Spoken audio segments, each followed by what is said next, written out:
Hello dear friends, मैं doctor कांचन तुरुपकर। मैं स्त्री रोग तज्ञ और टेस्टिट्यूबल कंसल्टेंट हूँ और पिछले 10 वर्ष से पुणे में कार्यरत हूँ। आज हम एडोलेसेंट एज ग्रुप में होने वाले वेजाइनाइटिस के बारे में बात करने वाले हैं। मतलब ये जो एडोलेसेंट एज ग्रुप है उसके ऊपर कुछ हेल्थ रिलेटेड वीडियोस हमने बनाए हैं। अब ये एडोलेसेंट एज ग्रुप मतलब कि 13 to 17 ईयर्स का एज ग्रुप होता है। अब इनमें वेजाइनाइटिस जो है वो क्यों होता है। वेजाइनाइटिस मतलब कि योनि मार्ग का इन्फेक्शन जब होता है तो उसे हम वेजाइनाइटिस कहते हैं। वेजाइनाइटिस क्यों कॉमनली होता है ये एज ग्रुप में, ये हम जानेंगे। इसका कॉज क्या होता है और कैसे हम इसको प्रिवेंट कर सकते हैं, ये भी हम इस वीडियो में जानेंगे। ऐसा देखा गया है कि ये जो एज ग्रुप है ये मतलब कि 13 to 17 ईयर्स या फिर ऐसा बोल सकते हैं हम 10 to 17 ईयर्स का जो एज ग्रुप है, इनमें थोड़ा सा ईस्ट्रोजन लेवल जो है वो कम होता है। इनमें अभी अभी पीरियड्स आना चालू हो गए हैं, तो पहले ईस्ट्रोजन इतना नहीं था। जब ओवुलेशन चालू होता है उसके बाद ईस्ट्रोजन आना चालू होता है, तो इसकी वजह से जो पीएच है वजाइना का वो एसिडिक पीएच नहीं होता है, अल्कलाइन पीएच होता है। ये एसिडिक पीएच कब होता है? जब ईस्ट्रोजन हमारे बॉडी में आता है, तो उसकी वजह से लैक्टोबैसिलस करके कन्वेंसल्स ऑर्गेनिजम्स होते हैं, मतलब बैक्टीरिया, ये हमारे वजाइना में होते हैं। तो ये जो लैक्टोबैसिलस जो है वो लैक्टिक एसिड सिक्रीट करते हैं। ये लैक्टिक एसिड की वजह से एसिडिक एनवायरनमेंट हमारे वजाइना में तैयार होता है। अब ये एसिडिक एनवायरनमेंट जो है वो प्रोटेक्टिंग होता है वजाइना को कुछ भी इन्फेक्शन से प्रोटेक्ट करने के लिए।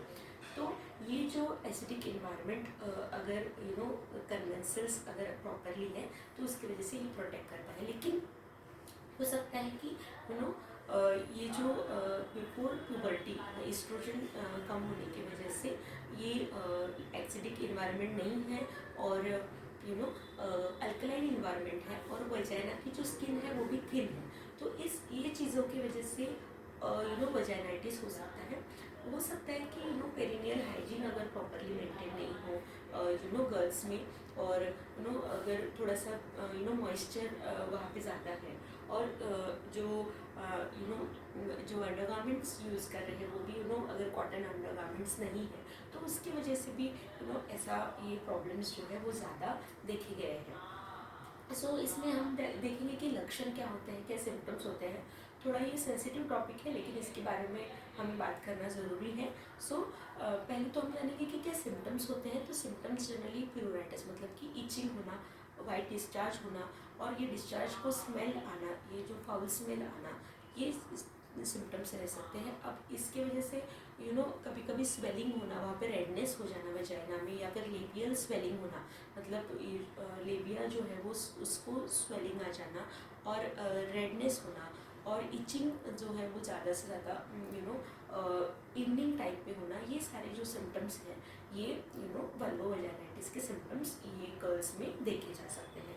अब इसमें हम जानेंगे कि क्यों ये होता है। जनरली मैंने बताया कि क्या फिजियोलॉजी होती है कि ईस्ट्रोजन कम होता है उसकी वजह से अर्थ है। जैसे प्यूबर्टी रीच हो जाएगा, जैसे उनके पीरियड्स रेगुलर आना चालू हो जाएगा, ये जो प्रॉब्लम है वेजाइनाइटिस का वो उनमें धीरे धीरे कम होने वाला है। लेकिन अभी हम क्या कर सकते हैं उसके बारे में भी हम जानेंगे।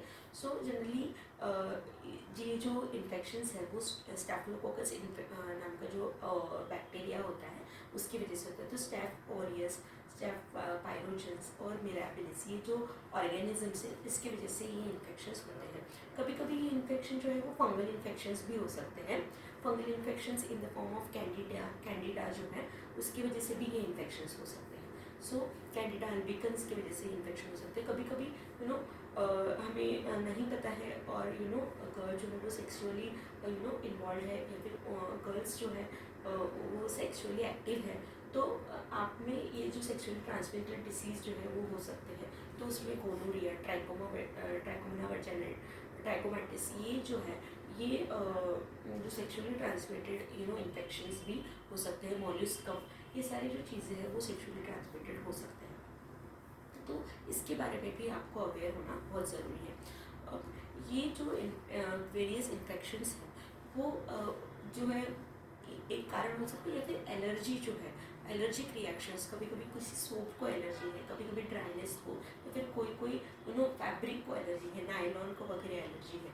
तो इसकी वजह से भी हो सकता है कि आपको एलर्जिक रिएक्शन हो रही है और उसकी वजह से रेडनेस और इचिंग हो रही हो, प्रोराइटिस हो रहा हो। अब इसके अलावा हम जानेंगे कि और क्या रीजंस रह सकते हैं। तो कभी कभी लाइकन स्क्लेरोसिस नाम का एक स्किन कंडीशन होता है। अभी इसमें इन्फेक्शन नहीं है पर थोड़ा स्किन कंडीशन है, लाइकन स्क्लेरोसिस या फिर लाइकन प्लानिस करके एक कंडीशन होता है। ये स्किन कंडीशन है, इन्फेक्शन नहीं होता है, लेकिन इसमें भी इंचिंग और प्रोराइटिस जो है वो ज़्यादा होता है। पर ये रेयर कंडीशंस हैं, मतलब कि एलर्जी होना या फिर लाइकन स्क्लेरोसिस होना ये रेयर कंडीशन है। मोस्ट कॉमनली इन्फेक्शन जो है वो स्टेफिलोकोकस की वजह से होता है। सो इसमें हम क्या कर सकते हैं। सो जनरली प्रॉपरली ये जो इन्फेक्शन है वो ट्रीट होना बहुत ही ज़रूरी है। अगर ये इन्फेक्शन जो है वो हाफ ट्रीट हो गया है तो उसकी वजह से रिपीटेडली ये इन्फेक्शन होते रहेगा और ड्रग का रेजिस्टेंस आने की वजह से भी रिपीटेडली वजाइनाइटिस होते रहेगा। और अब ये प्रॉपर ब्रॉड स्पेक्ट्रम एंटीबायोटिक्स इसके लिए आपके लिए यूज़ करना जो भी गर्ल्स हैं उनको देना ज़रूरी है। अब इसके अलावा क्या क्या हम प्रिकॉशंस ले सकते हैं जिसकी वजह से हम ये जो वजाइनाइटिस है वो ये एडोलेसेंट गर्ल में टाल सकते हैं। तो इसमें हम लोग प्रॉपर ड्राई स्किन रखना। अगर आप ज़्यादा मॉइस्चर होता है तो moisture is a invitation for fungal infection, तो वो नहीं होना चाहिए। क्लोथिंग्स जो है वो लूज क्लोथिंग होनी चाहिए, एकदम टाइट क्लोथिंग्स जो है वो भी अगेन मॉइस्चर जो है वो ला सकती है, तो वो भी नहीं होना चाहिए। उसके अलावा कॉटन की क्लोथिंग्स होनी चाहिए। नायलॉन की क्लोथिंग्स जो है इनर गारमेंट अंडर गारमेंट्स जो है वो नहीं होने चाहिए, उसे हमने अवॉइड करना चाहिए। अब सोप भी है, सोप या फिर जो वजाइनल वॉशेस है वो भी रिगरसली यूज़ नहीं करने चाहिए। I don't recommend them. ये रिगरसली इसलिए यूज़ नहीं करनी चाहिए क्योंकि ये अगर रिगरसली यूज़ होते हैं तो नॉर्मल फ्लोरा जो है वो वॉश आउट हो जाता है। सो रिगरसली ये नहीं करना चाहिए। सिस मतलब कि आप गर्म थोड़ा सा वार्म वाटर में बैठ सकते हैं और ये वार्म वाटर की वजह से जो प्रोराइटिस है उसको रिलीफ मिल सकता है। अब इसमें भी सोप प्रोडक्ट्स वगैरह नहीं यूज़ करने चाहिए। अगर आपको यूज़ करने हैं तो माइल्ड पीएच के जो सोप्स हैं वो आप यूज़ कर सकते हैं, पर ये भी आपके डॉक्टर की सलाह से ही आपने ये प्रोडक्ट्स यूज़ करने चाहिए। सिस बार जो है वो काफ़ी इम्पॉर्टेंट है। रिगरस सोप यूज़ और ये रिगरस यूज़ ऑफ दिस